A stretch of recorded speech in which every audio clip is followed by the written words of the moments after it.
We had so many setbacks. The loss of Mayor Burke hit us hard, and not as a group, but as a community.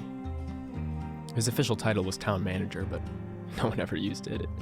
It didn't fit his personality. There wasn't anything litigious to the way he'd make you feel when he spoke with you. He'd feel warm and friendly, familiar. You know, like the way you feel watching reruns of a favorite show after a rough day to help you feel balanced again. If he was an actor, you'd always cast him as the father role, always looking out for us. And now he was gone. But not before he left us one final piece of the puzzle that helped us start to understand what's been happening. And perhaps even more importantly, how to accept it. 2 days before Will Burke left us, he called us into the library's old storeroom, which was undergoing renovations. He suspected his office may be monitored, so he was smart enough to bring us to the one place he knew wouldn't be on anyone's radar. This is William Burke, New Shoreham Town Manager. Also present are Gwen Summers, Gail Washington, Kate Virtue, and Joshua Boho. We're here to enter evidence of what we suspect is a massive cover-up that started with the Shenandoah in May of 2017. What do you have? Luck, I'd wager. Fortunately, the police can still be trusted. They gave me a copy of a file before turning it over to the FBI, and with a little digging, Gail was able to get her hands on information regarding Dr. Belvidian's patient in the hospital. The two seem to corroborate each other, as hard as it may be to swallow, and might even help explain what happened to Michael Wu, possibly even John Aiello. Wu? Is he the patient? Wu's dead, isn't he? Very much so. And no, the patient is an elderly female in her 70s. So what's the connection to Wu? I think you'll see. One of the missing among the sleepwalkers was a man named Keith Rummel, brother of Sergeant Jason Rummel of the state police. I know both brothers well. They're good men. They are. After his brother was reported missing, Jason came to speak with me in private. Obviously, he was upset. But more than that, he was angry with the FBI. He knew I was. He brought me a flash drive. Apparently, Rachel Chalkstone had more than just an Instagram story from her sister, Vanessa. Sometime after she reported that, she got a few message alerts. Let me guess. From Vanessa? Yeah. A whole catch. All at once. They're on the drive. Mayor Burke played the message for us. This is what we heard.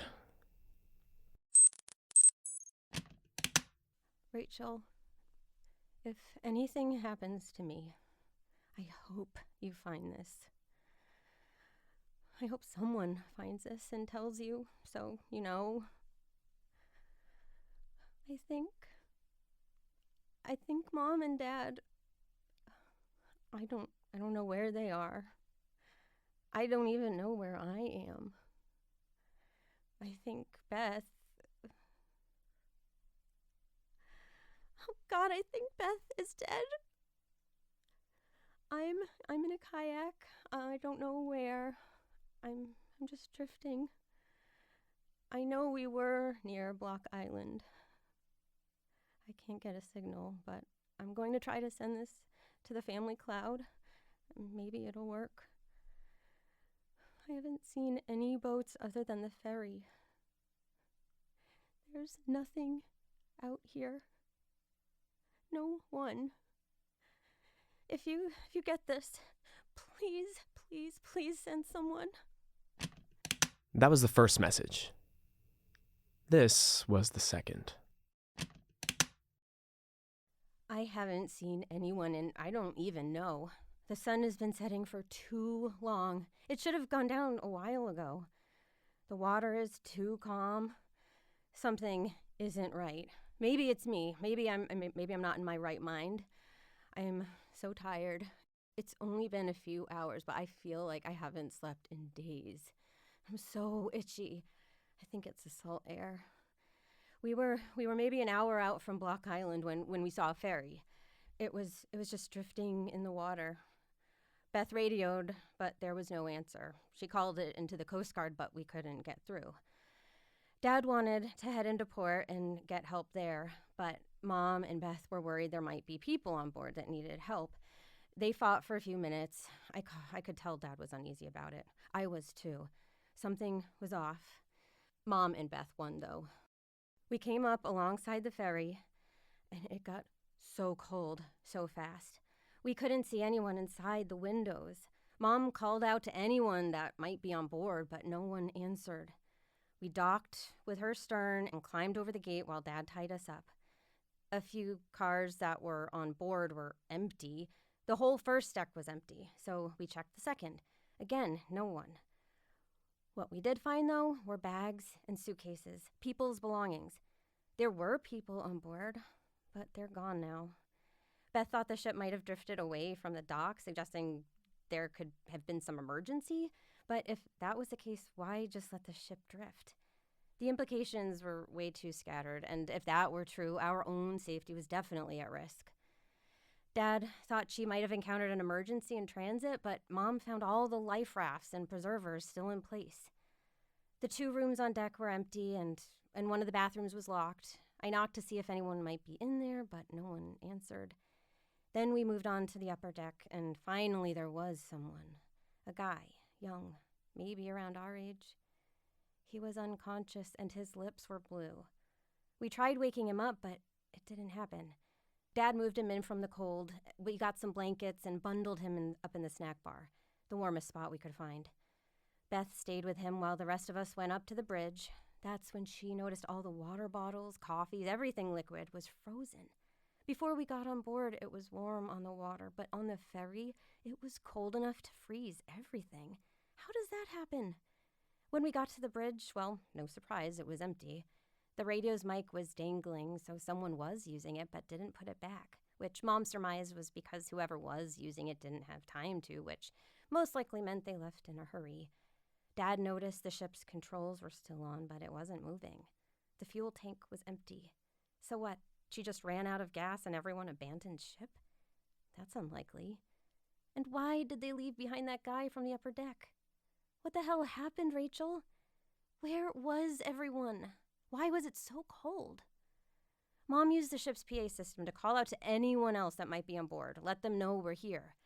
We waited for a few minutes, but no one came to the bridge. Then she tried using the radio, but it didn't work. Well, the radio itself worked. It was on and functional, but we couldn't connect with anyone. We should have never used that radio. There was a noise. We could barely hear it at first, but it was there. A low tone, like a hum. That's when we noticed the water. There were barely any waves. It looked frozen, but it couldn't have been. Not salt water. Not like glass. We weren't looking at it, so we didn't notice when it happened, but it looked a little like what I'm seeing now. There are waves now, though, and I can feel the smallest of swells underneath me. Before I knew it, Dad was calling to Beth. She was standing at the port side of the ship. He was telling her to get away from the edge, that there was something wrong with the water. Mom still had the PA system on, so she used it to call her, but she didn't answer or respond. She just stood at the edge, and then she took a step off the side of the ship. I've never seen Mom and Dad move so fast. We ran outside to where she stepped off, but we couldn't see her. Mom took a line hook off the wall and put it in the water, yelling to Beth to grab it, in the remote chance she could hear her. The water looked like a mirror. We couldn't see under it, not even an inch, only our own reflections, which is how we saw that Dad was now standing on the edge. Mom pulled him down. He looked like he was in a trance, like he was sleepwalking, but he got back up and walked right off the side. There was no splash, Rachel. The water didn't splash. It was like silver syrup. He was just gone under it. I want you to know that you get your brains from our mother because she's brilliant and she saved my life. After Dad went in, she got dizzy and lost her balance. That's when she realized what was happening. The PA system was still on, and so was the radio. They were both still on in the same room. The noise on the radio was broadcasting over the speaker. She took my headphones and put them over my ears. Pat Benatar. The last time I saw Mom, I was listening to Pat fucking Benatar. I tried to take them off, but she kept them on and pointed to the PA speaker. I saw her mouth the words, "the noise," before her face went blank. And then she did the same thing Dad did, got up on the ledge. But I wasn't going to let her go. I pulled her ass back down. She didn't fight me. She wasn't violent. She just kept trying to get past me. There was a rope a few feet away from me, so I pulled her towards it and tied her up. I wasn't going to lose her. I wasn't. I pulled her back to the stern of the ship, but she kept trying to walk away from me. So it was a battle. Useless, though. The Morgan was drifting 100 feet away. I swear we tied her up. And then Mom was gone. I turned around and she was gone. If she stepped over the side, I wouldn't have heard anything because Pat Benatar was singing to me about anxiety. I wasn't staying on that ship. One of the jeeps next to me had a kayak on its roof, so I figured I'd use it to get to the Morgan, then come back and get the guy behind the snack bar. I was so stupid. The Morgan was drifting away from me faster than I thought possible, which makes no sense, seeing the water seemed to have no current or movement of any kind. When I looked back halfway, the ferry was gone. Just gone. And so was the Morgan. I did the best I could to figure out which direction to head in, towards the island, but I guess I was wrong. I should have seen it by now. I'm so tired. I have no idea how long I've been rowing. I just want to go home. I want to see you. And I want to see the sun go down so I know I'm not crazy. Please. Please find me. Please find me. Please find me. And that's it. I don't, What the hell was that? No, really, what the hell was that? Oh my God. I believe every word. Yeah, so do I. That's the freaking problem. Because if that's real. that poor girl, those people. So the humming from some of the sleepwalkers, were they mimicking the noise on the radio? It's possible. It's also possible they were humming along with it, or even back to it, Back to it? How does this connect to Wu or Belvidean's patient? because the woman in room 208 is Vanessa Chalkstone. You said she was elderly. She is. Belvidean ran every identity test she could think of. Every one of them confirmed its match. It's Vanessa. She'd have to have aged, 50 years? And how long? How's that possible? It makes sense. No, it doesn't. It does, when you take into account what else we know. Which isn't a whole lot. The how in all of this is still unknown, and the potential why scares the hell out of me, but the what, I think we've got. We're all ears, Summers. The order of events we're aware of actually start with John Oiello and his sleepwalking, which started weeks before the Shenandoah incident. Then our young friend Tara experienced strange weather patterns and encountered similar water. After that, we can now only assume what happened to John happened en masse on the ferry, as it seemingly happened to the Chalkstones. Then we find the Shenandoah empty, all but for Charlie Wren, who it turns out didn't lose any memory but was just unconscious for a time, which also explains why he wouldn't know anything about the Chalkstones. We also find a deceased John Doe on the ferry that turns out to be Michael Wu, frozen in a block of ice, who is also currently alive and in Vermont. Then John Oiello passes away for unknown reasons. Then Michael Wu does go missing, along with Albert Richter in Vermont months after we already found him dead. But Albert is still missing, and Carl Svenberg's license turns up on his boat. Things are relatively quiet for a bit. And then almost a year after the Shenandoah incident, the mass sleepwalking happens. Though now we know someone doesn't necessarily have to already be asleep for them to be affected. So the assumption is that sleep just makes them more susceptible to whatever is causing it. Correct. Though I'd add that the Coast Guard found Vanessa in the kayak adrift a month before the sleepwalkings, as that seems to be when Dr. Belvidean admitted her. Right. So aside from the obvious, overall-encompassing question of what in the absolute hell is happening, the remaining questions are: what is this noise? Where is it coming from?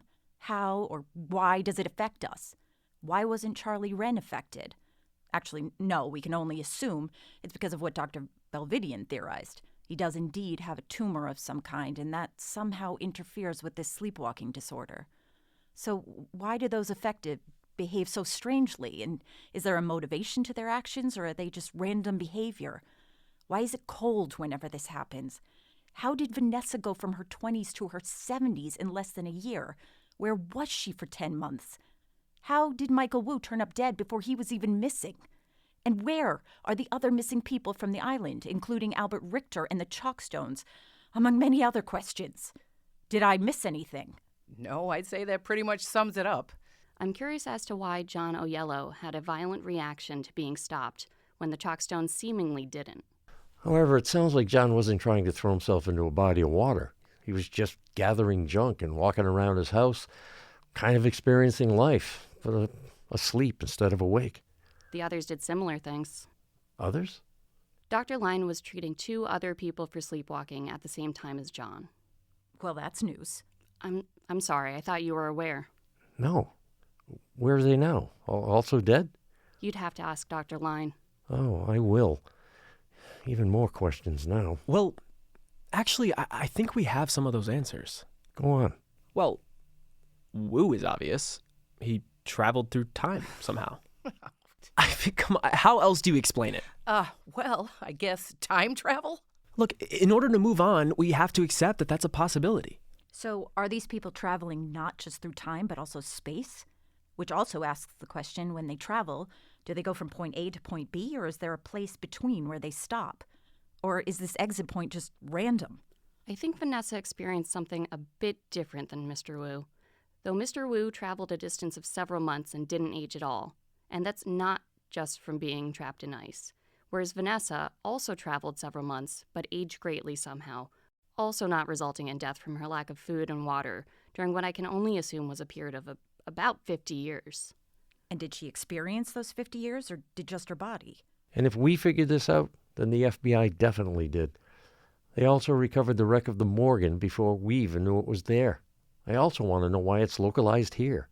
But even then, that's not entirely accurate, because Wu and Richter went missing in Vermont. Yes, but what do they have in common with the other missing?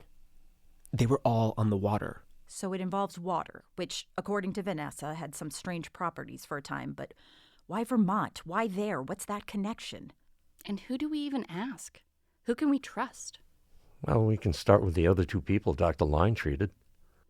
I'll do what I can. I think there are things from that list we can all look into. And with a little luck, skill, and cleverness, I bet we can find the answers. So, there you had it. We had a mission, and a massive one, but it was there. If it wasn't for Will Burke, I don't know if we would have gotten this far. He loved this town, and it loved him right back. His funeral was not what it should have been. I don't think anyone in attendance believed he took his own life.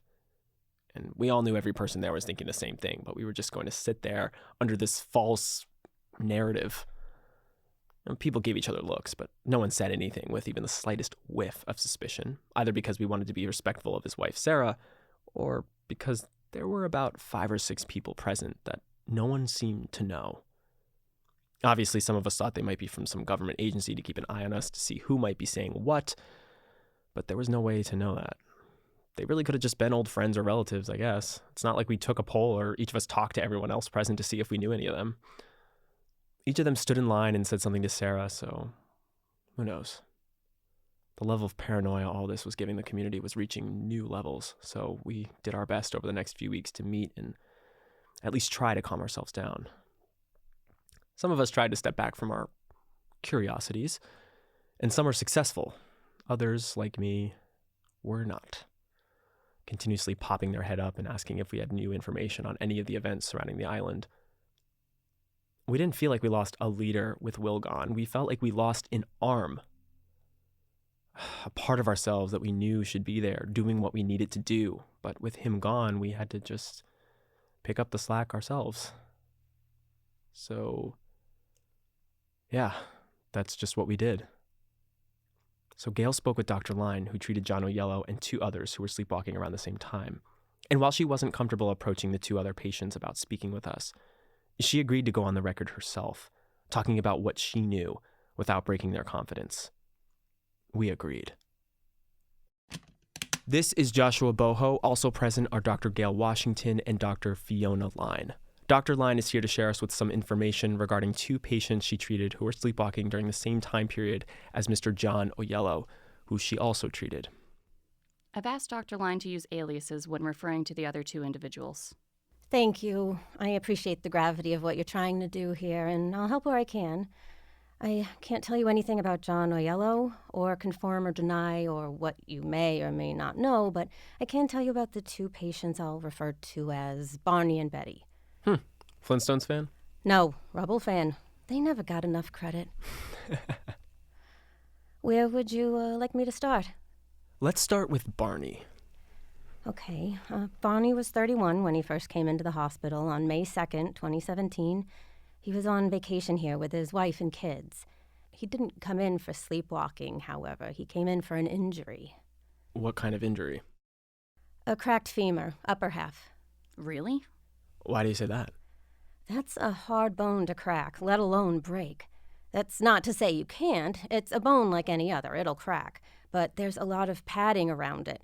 Tissue, muscle, fat. You gotta get at it from the right angles, or just blunt trauma. Huh. So how'd he do it? He was getting off a boat they rented for the week and slipped on the slick surface. He fell off the side and hit his leg against the corner of the dock on his way into the water. That sounds painful. It was. He also had to get about 20 stitches. We kept him pretty late, and he dozed off. Let me guess. He started sleepwalking. Yeah, although at first we thought it might be caused by the pain medication we had him on. The nurse on staff reported that she saw him walk out of his room and stand in the hallway. He was walking with the injury? Yeah. What did you have him on? Nothing that would let him walk around without pain. The nurse said she tried to help him back to bed, but he wouldn't move. Instead, he just put his hand on his leg and kept saying, "This." What did he say? No, he kept pointing to his injury and saying the word, "This. Tell me of this." She said he seemed disoriented and confused, but she explained the injury to him and helped him back into his bed. We released him the next day, but he was back a day after that. His wife had assumed he was having a reaction to the medication because he was awake all night. She described the same disorientation that the nurse did, so we switched his meds, did a urine test, which came back normal, and sent him on his way. He came back? 2 days later. That's when it was apparent that it wasn't the medication. What we prescribed him was a completely different chemical makeup than the first painkillers, so naturally we figured it had to be something else. Wow, this sounds like a pretty shitty vacation. I can only assume so. But Barney's wife gave no indication one way or the other when I spoke with her. She was just concerned. Now, did she say what he was doing while he was sleepwalking? Mostly walking around, smelling things, and gathering metal objects around the house. Did she say what? The only thing I remember for sure was batteries. That was one of the objects John Ojello collected while he was sleepwalking. That's interesting. He had no recollection of it, but he believed his wife. What did he do while he was here? While he was awake, just watch the TV in his room and talk to the nurses on duty. We estimate he fell asleep around 8:30 p.m., as that was the shift change and the new rotation reported him asleep. A little after 11 p.m., he was reported pacing around his room again. No indication of being in any pain from his injury. The duty nurse helped him back to bed, which only lasts for about maybe 10 minutes because she next saw him in another patient's room. Another patient's room? Doing what? The patient said he wandered in and asked her about herself. All he did was listen. The nurse took him back to his room, and that was the last time we saw him do it. His family left 2 days later without incident, and after a check-in with his wife 2 weeks later, she said he hadn't been sleepwalking since leaving the island. And nothing since? Not that I know of. Betty, however, is a different story. She was a patient Barney ended up talking to in the hospital that last night. Was she sleepwalking before that? No. And I know what you're thinking, but there was no contagion detected. If somehow, some way this can be transmitted, we don't have a clue how. We gave copies of all our records on these two and John Ojello to the FBI, and if they found anything, they haven't shared anything with us. So, Betty. Betty was difficult. Was? She's currently among the missing from the May 10th of this year. Okay, let's dive in. Betty came to us with a severe case of strep throat and tonsillitis. Not typically the season, but she knew she contracted it from a relative of hers in Providence, who just got back from traveling abroad. Normally, we wouldn't keep someone for that, but her tissue was inflamed. She lived alone, and she requested to stay, saying she'd never been that sick before. How old was she? Mid-40s, no kids, no pets, worked in the legal system. The life of solitude she lived made it very difficult to gauge the frequency of occurrences and any associated behavior after she left the medical center. When Barney visited her, she was starting to recover. Her inflammation had gone down, and we opted not to remove her tonsils. 2 days after Barney was discharged, she started exhibiting similar behavior. The duty nurse found her in the second-floor waiting room around 2 a.m., rubbing one of the chairs. She asked if she was okay, but got no response. Because Barney was just with us, the nurse texted me, assuming there was some kind of link. That would seem the case. Yeah, but what the hell was it exactly? We were clueless. I wasn't on call, so I had my phone on vibrate. I only called her an hour later when I got up to go to the bathroom. She told me Betty kept getting out of bed and walking into other rooms, which, except for one other patient, were mostly empty. Fortunately, that patient was on the first floor in a different section. When I got there, Betty was in the middle of the lobby, swaying and humming to herself. I reviewed everything with the nurse, checked her medication, and observed her for the next few minutes, taking a video on my phone, which admittedly was probably a violation, but I needed to document her behavior to show her when she woke up. I guided her back to bed and stayed with her until she woke up around 7 a.m. I asked her how she slept. She said fine, told me about a dream she had, and asked for breakfast. What did she dream about? Something about a Viking, I think? Yeah, that sounds familiar. So then I told her what transpired during the night, and naturally she didn't believe me, but then I showed her the video, and she believed me then. She was concerned, to say the least. She asked what to do to address it, thought maybe it was the medication, which, yeah, logical question. I had to tell her we can't take her off her antibiotics while on them until the strep was out of her system or it might come back. Also, those medications have never had sleepwalking as a symptom before. She was healthy enough to leave, though, so we gave her the option of staying. She thought about it most of the afternoon and by dinner decided to go home.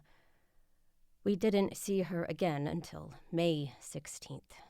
The day before... The Shenandoah, yeah.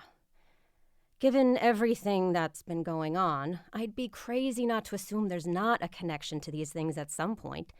Not because sleepwalking and missing people might be one and the same, but because when the government started asking questions after the Ferry went missing, they shifted their focus to the 3 patients we treated with this and paid very special attention to Betty, given her behavior earlier in the day of the 17th. Well, for starters, I think you'd be surprised as to the connection we found between the two. But more immediately, what did she do on the 17th? Betty came back to us on the 16th. Her neighbor saw her in her backyard, standing over a pile of junk around 9 p.m. She was humming loudly, very loudly, and he couldn't get her to budge. He assumed she was under the influence of alcohol or medication, so he called the police. They found her doing the same thing, unmoved. When they looked in the house, they found some of the wires had been pulled out of the wall. Her kitchen was a mess, and a pile of books were left on the steps. When they moved her, they woke her up. She surmised what happened pretty quickly and started crying. When she got here, she looked exhausted. She told me since she checked herself out, there were a few mornings where she woke up and found herself outside or in her basement, and the house was a mess.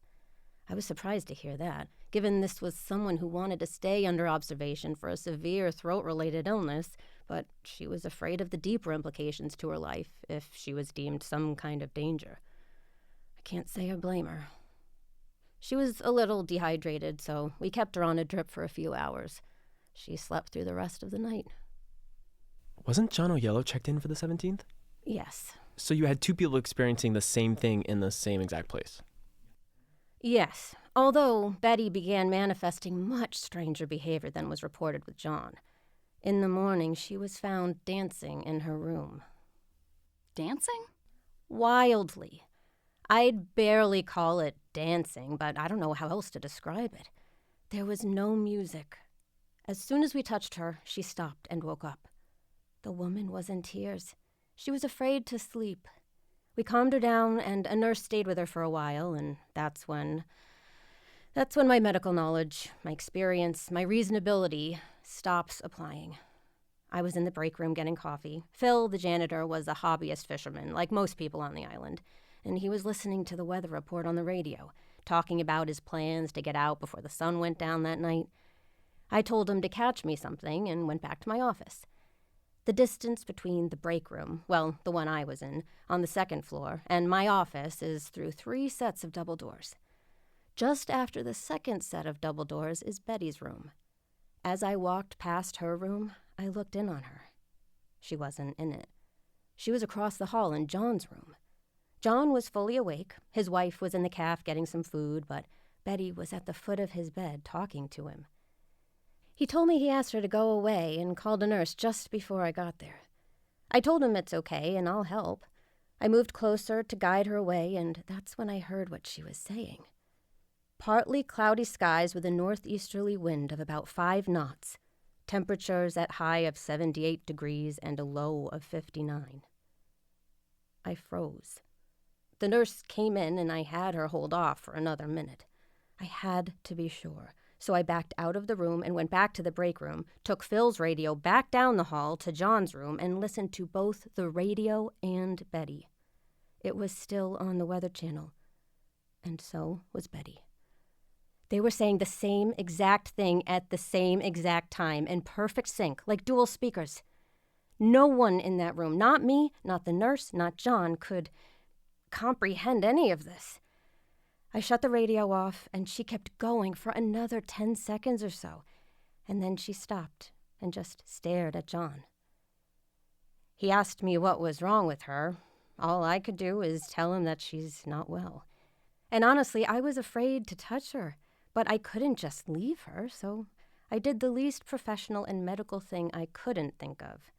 I threw some of John's water at her. Did it work? It did. I can't imagine what she was feeling. The confusion, the look on our faces couldn't have helped. I made a call to a contact at the CDC and explained to her what was happening. She wanted a report, so I wrote her an email while poor, independent, driven Betty was watching her sense of self break down before her own eyes. How is that possible? It isn't. Was that it? God, I wish it was. Betty calmed herself down as best she could, given the circumstances, but we had the center's mental health counselor talk with her, whatever good that could do. She was afraid to sleep and asked for something to keep herself awake. Obviously, we couldn't do that for multiple reasons. The best we could do was allow her coffee. So she had 5 cups from about 10 a.m. to 1 p.m. She started to get jittery and shaky, so she had to stop, which, if you know anything about coffee... She crashed. Hard. She passed out around 3 p.m. Whatever this was, mental condition, mutation, virus, bacteria, fungi, freaking prion, it didn't need the person to be asleep to affect them, but that seemed to make it a lot easier. Our staff shift change is at 4 p.m. There's usually a commotion in the morning, but for some of the night shift, it's usually quiet. We're lighter on personnel, so things are a bit more lax. Donna, one of the nurses, likes to eat her dinner from the caf in the waiting area on the second floor. She likes to watch the news at 4:30 and talk to some of the other nurses at the nurses' station before she goes home. So this time, when she turned on the television in the waiting room... Same thing as Phil's radio? No. Halfway through Donna's first few bites of dinner, the shift nurse on duty saw Betty out of her room, standing in the hall, and called to her. No surprise, she was sleepwalking. A few seconds later, John leaves his room, also sleepwalking. Donna got up to see if she could help, but when she got to where the other nurse was, John started walking toward them at a brisker pace than normal, so they thought he might be awake, especially given the fixed look in his eyes. But he went right past them and walked up to the TV. Was he watching it? No. By this point, I was on my way back from seeing another patient. When I got to the nurse's station, I saw him standing in front of the TV, but just staring ahead at the wall. Before I could ask Donna how long this had been going on, she pointed to Betty, still in the hall. I started to walk towards her, but before I took a few steps, she started running towards me, barefoot and thumping. I moved because I thought she was going to attack me, given what had happened with John and Brian at the O'Yellows' house the night before, but she ran right past me, stopped short next to John, and put her hand on the television. Then they both started humming, and it got louder and louder, way past what I thought was possible for human vocal cords. This was no virus. What did you do? I told the girls to call security and did the only thing that I thought might help. I unplugged the TV. They did not like that. The humming got even louder, and we lost power. They looked at me for what I swear was forever, and eventually Betty started talking, saying, "Can you hear me? Hello? Can you hear me?" And after a few times, John stopped humming. Then both of them started saying, not in unison, thank God, because I think it was the devil. That's all they said. And then they woke up. At the same time? Give or take a second or two, yeah. The power came back on, we helped them back in their rooms, and I had security set outside their doors. They were quiet for the rest of the night, but we got a little busy with what happened to the Shenandoah. We had a few panic attacks from family members of the missing, and our counseling services got stretched thin. John went home a few days later. I can't tell you what happened with him because I don't know, but Betty stayed with us for a few weeks. I can only assume my report to the CDC was read by someone important because eventually Dr. Belvidian came to see Betty. After running a few tests, they requested she be transferred to another facility on the mainland for further study. They approached John, but from what I understand, he and Marion gave them a strongly worded refusal. Yeah, that sounds like Marion.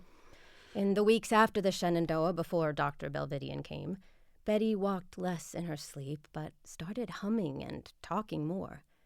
She had more dreams about the Viking and little else. Eventually, the humming started to get quieter. She only ever asked questions of people about themselves, except for one time where one of the staff asked her a question. Betty wanted to know about his home, and in response, he asked what her home was like, just to make conversation with a woman in her sleep. And what did she say? She said, "My home is not here. This is home." As far as I know, she was at the facility for over 2 months. When she came back with a live-in nurse. She'd come in once a month for an MRI, always with the nurse, who'd send the results to, I assume, Dr. Belvidian. If Betty continued to sleepwalk, I don't know. She never came back here. I saw her once at a corner cafe. She seemed fine. We talked for a few minutes, caught up, but she wasn't telling me something. I could feel it.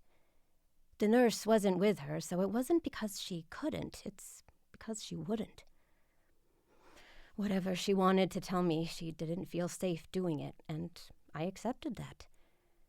When I saw her name on the list of missing from the sleepwalking event, I wasn't surprised. Heartbroken, but not surprised. One of the people that came in that night who knew her said they saw her on the shore. No sign of her nurse. He said she was tossing coins on the ground like a few of the other people that night. That's it. That's the last anyone saw of Betty. I hope they find her. I hope that helps. Yeah, me too. Thank you. The experience for Dr. Line left a mark on her spirit. She saw something that was another piece of this puzzle. It had to be. I can't help but think about the timing of Betty and John's humming duet, half an hour after the Shenandoah ferry left Point Judith. So, was it at the same time everyone on it went missing? Or was it before the Chalkstones arrived? Whatever this was, it wanted something. Dr. Line's right. This was no virus. It was intelligence. This has been The Ferry, a production of the LittleFire Podcast Network, in association with Tongal. The Ferry is edited by Seth Marquis. Sound recording by Jared Mann and Aaron Miller. Executive produced by James DiGiulio. Produced by Chris Revel. Written by Aidan LaLiberty and Raz Cunningham. If you want to learn more about Tongal and the creative opportunities available, visit tongal.com for more information.